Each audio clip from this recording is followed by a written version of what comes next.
Fridge में light जल रहा है लेकिन कूलिंग नहीं हो रहा है। अगर इस तरह की प्रॉब्लम हो जाए तो सबसे पहले आपको 2-3 स्टेप देख लेना है। सबसे पहले आपको आ जाना है फ्रिज की बैक साइड पे। यहाँ पे देख सकते हैं यहाँ पर 2-3 चीजें आपको चेक करना है। तो 80% जो प्रॉब्लम होता है, ये फ्रिज देख सकते हैं, ये कंप्रेसर होता है। बगल में यह वाइट कैप है, इसमें लगा हुआ था रिले OLP। लाइट जल रहा है, कूलिंग नहीं हो रहा है, या इसमें कंप्रेसर की आवाज नहीं आ रहा है। कंप्रेसर अगर चल रहा है तो इसमें आवाज आएगा, तो आपको सुनाई देगा। इसमें हाथ भी लगाएंगे तो आपको ये वाइब्रेशन करता हुआ नजर आएगा।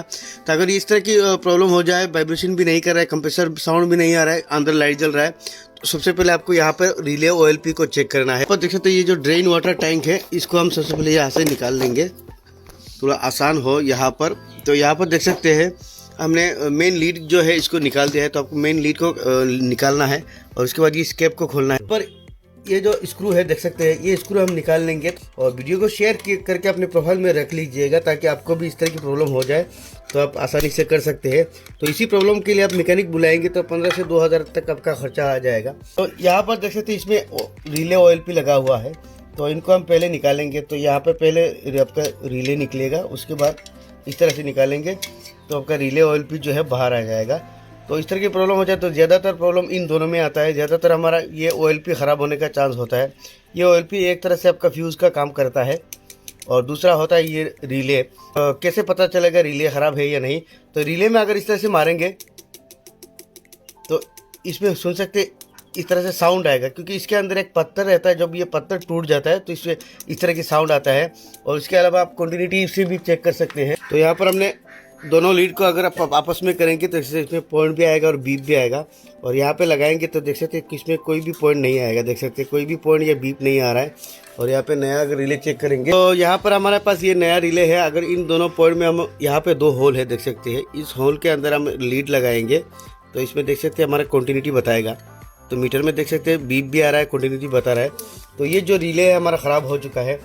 इन रिले में यहाँ पर 3 पॉइंट लगा हुआ होता है। तो इनको आप अगर नए हैं तो खोलने से पहले आपको ध्यान लगा के खोलना है।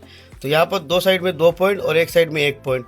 तो हमारा भी सेम उसी तरह यहाँ पर भी देख सकते हैं। इस रिले में भी हमारा यहाँ पे अगर दोनों होल एक करेंगे तो देख सकते हैं इस साइड में हमारा 2 पॉइंट और इस साइड में हमारा 1 पॉइंट है। नीचे या ऊपर कोई फर्क नहीं है। तो सबसे पहले हम एक सिंगल पॉइंट को खोलेंगे और इसकी सिंगल पॉइंट में लगाएंगे, तो जब जाके हमारा ये कनेक्शन जो है उल्टा नहीं होगा। तो यहाँ पर देख सकते हैं ये जो पॉइंट छोटा है और ये जो पॉइंट बड़ा है। तो इसके लिए आपको क्या करना है, ये जो पिन है इसको इस तरह से टेस्टर की मदद से आप इस तरह से इसको थोड़ा फैला देंगे तो आपका ये जो पिन है इसमें आ जाएगा। क्योंकि छोटा या बड़ा पिन रहता है, कंपनी में जो पिन आता है वो साइज़ थोड़ा बड़ा रहता है। तो अब हमारा ये जो पिन है इसके अंदर आ जाएगा। तो हमने इसको थोड़ा फैला दिया है। तो अभी देख सकते इस पिन में हमारा आ चुका है। और ये जो 2 लाइन है हमारा, ये 2 साइड में लगेगा। तो इन दोनों लाइन को हम एक साथ में ही खोल लेते हैं। तो रिले को हमने निकाल दिया है। और ये देख सकते हैं इसके अंदर जो साउंड आ रहा था, ये जो पत्थर है इसका टूट जाता है, उसके बाद ये हमारा काम करना जो है छोड़ जाता है। तो यहाँ से हमने पिन को निकाल दिया है और आपकी मुंह को जो है इस तरह से थोड़ा फैला देंगे। तो अब हम यहाँ पर लगा देंगे। तो यहाँ पर 2 पिन, 2 साइड में, एक साइड में जो 2 पिन रहता है इसमें कोई इशू नहीं रहता है। आप नीचे भी लगा सकते हो कोई भी पिन, और या ऊपर भी लगा सकते हैं। जिस साइड का आपको ध्यान रखना है, जिस साइड का है उसी साइड में आपको लगाना है। तो ये थोड़ा ज़्यादा ही फैल गया है तो इसको थोड़ा छोटा कर देंगे। तो अभी हमारा देख सकते हैं बराबर आ चुका है। तो अब हम इनको जिस तरह से लगा हुआ था आप लगा देंगे। तो आपको खोलने से पहले थोड़ा ध्यान रखना है, या आपको मोबाइल से फ़ोटो खींच के रख लेना है, या आपको वीडियो बना के रख लेना है, ताकि आपको लगाने में आसानी हो। तो यहाँ पर मैं आपको दिखाऊँ, यहाँ पर जैसा कि कंप्रेसर में हमारा 3 पॉइंट रहता है देख सकते हैं। तो 3 पॉइंट के ऊपर में आपका ये OLP रहता है, ये सिंगल वाला कनेक्शन।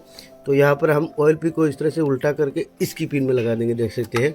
और अब हम रिले को, यहाँ पर 2 पिन है ना, तो इसको ऊपर की तरफ, ये होल जो है ऊपर की तरफ रखे, यहाँ पर देख सकते हैं। तो इनको हम लगा देंगे। तो यही प्रॉब्लम की वजह से हमारा पूरा जो फ्रिज है बंद पड़ चुका था। हो सके तो वीडियो को शेयर कीजिएगा और अपने दोस्तों के पास पहुंचा दीजिएगा। अगर शेयर करके करेंगे तो आपकी प्रोफाइल में ये वीडियो रह जाएगी। ऐसा प्रॉब्लम हो तो आप इसे देख कर इसे ठीक कर सकते हैं। और आपकी इसकी जो अर्थिंग का वायर है यहाँ पर लगा देंगे। तो अभी हमने इसको लगा दिया, इसको स्विच ऑन करेंगे। करो, स्विच ऑन करो। तो सुन सकते हैं अभी इसका जो कंप्रेसर है चल रहा है। इसकी जो प्रॉब्लम तो ये बिल्कुल दूर हो चुका है। तो आई होप ये वीडियो आप लोगों को अच्छा लगा होगा। अच्छा लगे तो शेयर करके ज़रूर अपने दोस्तों के पास पहुंचा देना। और यहाँ पे अंदर आपको दिखा देते हैं, अगर हमारा कंप्रेसर चलेगा और इसमें गैस वगैरह सब कुछ सही होगा तो ये जो फ्रीज़र है इसके अंदर आपको साउंड नज़र आएगा प्स करके। तो यहाँ पर साउंड आएगा, धीरे धीरे सुन सकते हैं। तो यहाँ पर सुन सकते हैं धीरे धीरे जो इसके आइस बॉक्स में इसमें साउंड आ रहा है, यानी ये कूलिंग हो रहा है।